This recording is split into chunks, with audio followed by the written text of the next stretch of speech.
Welcome back everyone, and it's time to go ballsy! Now, have you guys ever wondered what All Might would look like as a woman? No. Me neither, but here she is. Oh my god! So My Hero Academia finally realized that Japan isn't the entire world and introduced other countries. Because let's be honest, every anime Japan is the whole country. They don't explore shit. I'm joking. We don't have to go there. I mean, you're not wrong, but you didn't have to say it. In chapter 328, they involved every other country to tackle All for One, because apparently this whole time, Interpol knew he had organized crime all over the whole world, rather than only Japan. Now, why did it take 328 chapters for the countries to address this wider issue they knew about? Well, because they're stupid, that's why! This guy is fucking stupid! But they're involved now because the story needs them to be, and to be quite frank, that's just how the real world works too. Do any of you really trust a politician? No. The world leaders decide to send reinforcements to fight off All for One. You're probably wondering, just like me, why didn't the story address this earlier? A lot of the problems Japan is suffering from could have been solved if they had help. Well, in fact, the heroes express this rage and state that they want to crush All for One for the safety of their people. This red tape political nonsense should get out of the way when people call for help. However, the most wise Indian Babubai guru puts it best. The world just doesn't work like that. Because democracy basically means government by the people, of the people, for the people. But the people are retarded.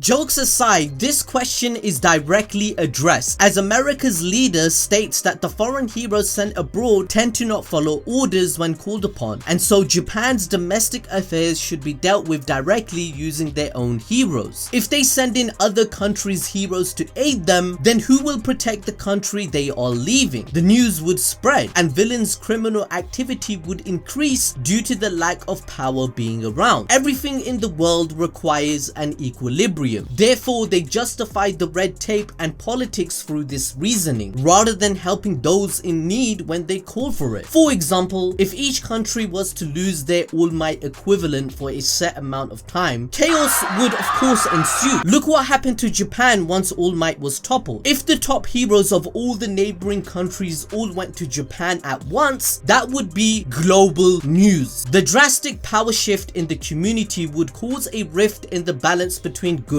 and evil. And since we just found out All for One has organized crime in multiple countries globally, he would be able to cause an upheaval politically, making his virus spread even further. To sum it up, yeah, it's pretty cliche. All for One wants world domination, guys. Of course! Chapter 328 then reveals America's #1 hero that has already left for Japan as the hero Stars and Stripes. A clear nod to Captain America because this is one of his super moves. Now, what's funny is that this woman is the definition of death by snoo snoo. Those of us that have culture would know what I'm referring to. We learn Stars and Stripes is a formal disciple of All Might, as she calls All Might Master.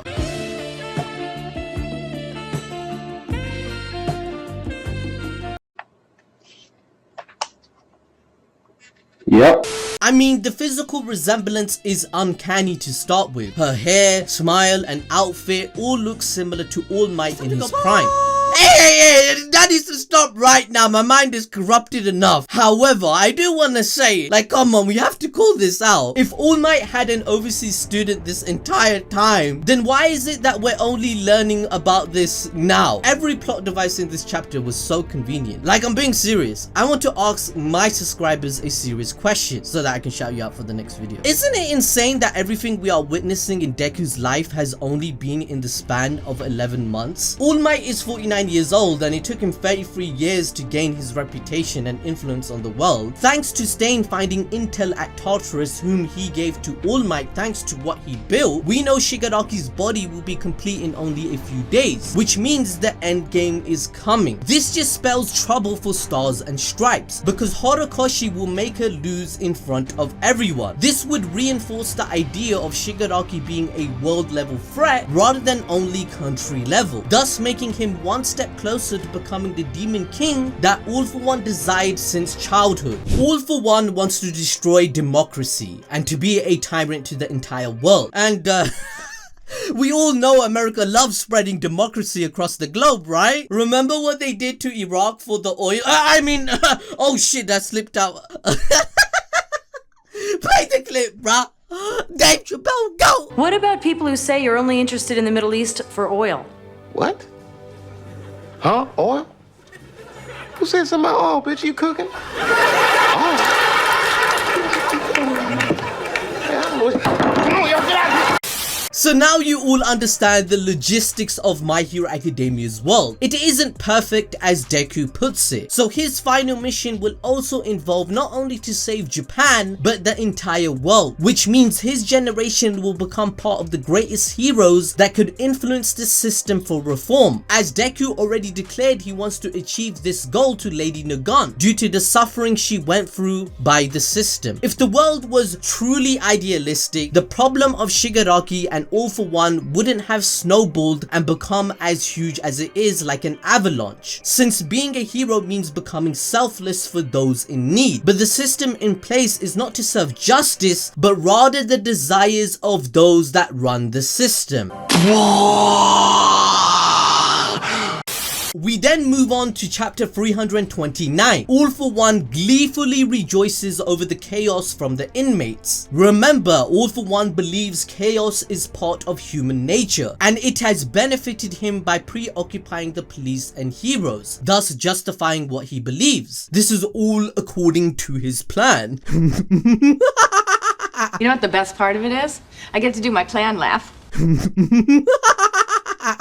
Spinner then asks if they can win if they manage to escape overseas, but All For One states that his endgame goals are different. Managing to escape untracked was simply a milestone rather than an endpoint. All For One reveals that his next step is to regain One For All quirk for himself. Yeah, no, that surprises no one. Spinner ponders then why isn't capturing One For All the final step to his grand plan? What more is there left to do? And of course we know it's world domination, as he states that he has plans that span multiple lifetimes, but they will soon be approached by either their biggest obstacle and yet the greatest opportunity. All For One actually has friends around the entire globe, and by friends I mean supervillain friends. Whilst All Might managed to suppress organized crime almost completely in Japan, this isn't the case around the world, and if these guys go unchecked, they will eventually turn countries against each other, thus creating World War III per se. This would lead the whole globe into chaos, in which All For One will then take this opportunity to offer them peace via his new world order by being its leader and following his ideology of chaos, and people should fall into desire, whilst he's the main top guy and he's saying, yeah, I'm the boss, bitch, I'm the Demon King. Now before I continue, I have my homie here. He's gonna give you a message right now. It's a serious message. Make sure to smash the notification bell for the channel. And remember, like and subscribe.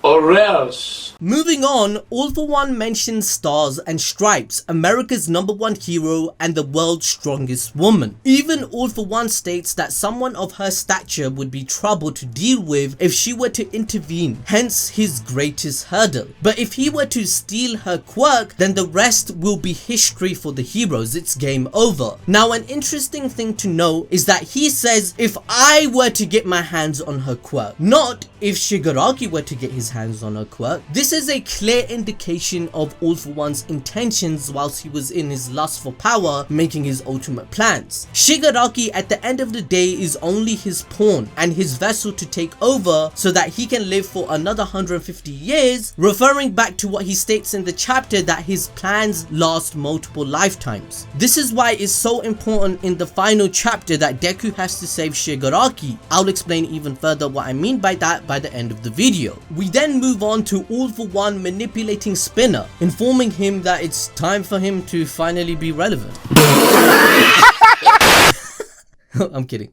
No, it's true. He wants him to be the front line next to Shigaraki. All for One begins to motivate Spinner, telling him that he was once a nobody, discriminated against for his inhuman looks. But now he stands at the forefront for others just like him, with many supporting him from the shadows. Some of those people from the shadows are survivors of the Liberation Front, who think Redestro's ideologies held him back, and Spinner's views will encourage them to fight once again. They're willing to support the final battle for Spinner since they suffer from the same problem as he does. However, we know in the inside, Spinner doesn't respect All for One. He is actually against following him and doesn't believe in his ways or ideology. He wanted to follow Shigaraki, not All for One, which leads me to believe that he will betray them when the opportunity comes for it. Now, I find this narrative quite funny because the society that we see in My Hero the society in My Hero I can't even say it. The society in My Hero Academia seems pretty decent to me. Like, have you seen the dishwasher? Who the heck wants to be a dishwasher but be ranked 5th in the world?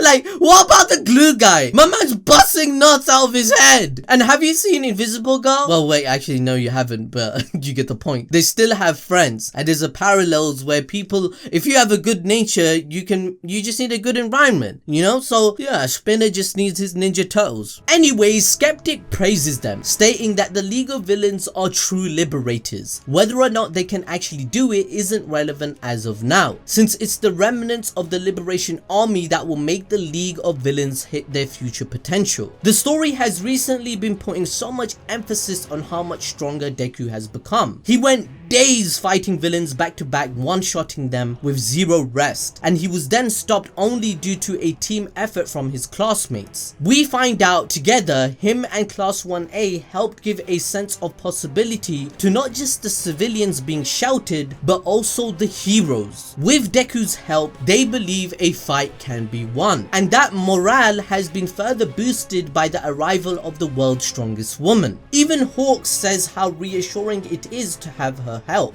and with All for One talking about her being the biggest hurdle, it lets the readers know that the light of hope isn't really over. But this actually could be a big red herring, since My Hero Academia's whole story loves to draw parallels between good and evil. This is because Shigaraki having victory over USA's #1 hero will directly combat and negate everything Deku had worked so hard towards recently. Endeavor, Hawks, Best Genius, and Stars and Stripes are going to face him all at the same time. These are all the top class heroes around the entire globe. If Shigaraki can take them all on at once, it only showcases the overwhelming power that has been accumulated over 150 years by All for One. It will also indicate how Hero Society failed to end this man's career when they had the chance to, which would further perpetuate the failure of Global Hero Society and the politics that is involved. This is a way of causing tension in the story, especially as we're leading into the final fight, judging by the current state of Shigaraki's body, that it is going to be complete in a few days, and All for One wants to take over his body since he is the final villain. Horikoshi has confirmed that this is the final arc. Recently, with how Deku has made use of all of his One for All quirks, it's made him the obvious standout hero, and in the eyes of some, it's only made certain members, if not the whole cast, to be somewhat irrelevant, as they wouldn't be able to hold a candle to his power. However, recently we've seen that when they all work together, they can achieve the impossible. Deku has changed his dream that he wants all of them to be the greatest heroes instead of only him. So the story will now put into play that the impossible will now be All for One and his world domination plan after gaining another quirk towards his final step. We also know the second One for All user's quirk has yet to be revealed. So by making Deku the underdog in the final fight, it will only make the reveal of the second user's quirk that much more impactful, as it will be a key to help him use an Uno reverse card on the villains. Remember that All for One can control Shigaraki and has been waiting for his body to be complete. All Might told us in chapter 328 that he can give direct orders through the vestige world and his mind due to the quirk factor. He is able to communicate similar to One for All vestiges, therefore implying even further that All for One is going to completely take over Shigaraki's body, but Deku has to be the one that saves him within the clashing vestige worlds to stop his hatred and the joint willpowers that is giving All For One the ability and capability to steal One For All once he tries again, because this is a clash of good and evil. It depends on the willpower of the user. Shigaraki's hands have very clear indications of holding All For One's powers, meaning that he is there with the sole purpose to steal Stars and Stripes' quirk. And with that, we know even more about how My Hero Academia is going to end. It's one clear, predictable path that I can break down for you guys pretty easily. That's why it's so important to like the video, smash the notification bell, and join me next time. Bye bye.